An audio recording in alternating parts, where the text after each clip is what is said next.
Hi friends, எல்லாம் நல்லா இருக்கீங்களா? நானும் நல்லா இருக்கேன். நம்ம இன்றைக்கி இந்த வீடியோவில் என்ன பார்க்க போகிறோம்னா, நம்ம ஃப்ரெண்டுக்கு வந்து எஃப்எம் ட்ரான்ஸ்மிட்டர் தான் மேக் பண்ணி கொடுக்க போகிறோம். கம்மியான செலவில் வந்து நம்ம மேக் பண்ணியிருக்கோம். பார்த்தீங்கன்னா தெரியும், இதுதான் அது.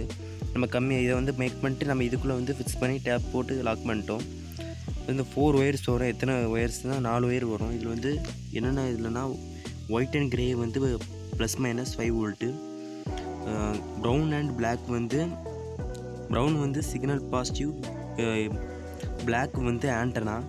சிக்னலோட கிரவுண்டு வந்து இந்த கிரேலே வந்து எடுத்துடலாம். அதனால் நம்ம கம்மியான செலவில் வந்து 4 ஒயரில் வந்து முடிச்சு அவனுக்கு வந்து எப்படி ஃபிக்ஸ் பண்ண போகிறோம், நம்ம பாக்ஸ் கொடுத்துருவோம். இந்த பாக்ஸ்லேயே நம்ம வந்து 2 எல்இடியும் வச்சு ஃபிக்ஸ் பண்ணி இந்த டிரான்ஸ்மிட்டரையும் உள்ள வந்து ஃபிக்ஸ் பண்ணி நம்ம லாக் பண்ணி கொடுத்துருவோம். உங்களுக்கு எக்ஸ்ட்ரா எல்இடி ஃபிட்டிங் வேணும்னா ஆர்டர் ப்ளேஸ் பண்ணிங்கன்னா நாங்கள் வந்து கரெக்டாக வந்து எத்தனை எல்இடி வேணுமோ அத்தனை எல்இடி ஃபிக்ஸ் பண்ணி கரெக்டாக வந்து போர்டெலாம் ஃபிக்ஸ் பண்ணி நாங்கள் வந்து பிக் பண்ணி அனுப்பிடுவோம்.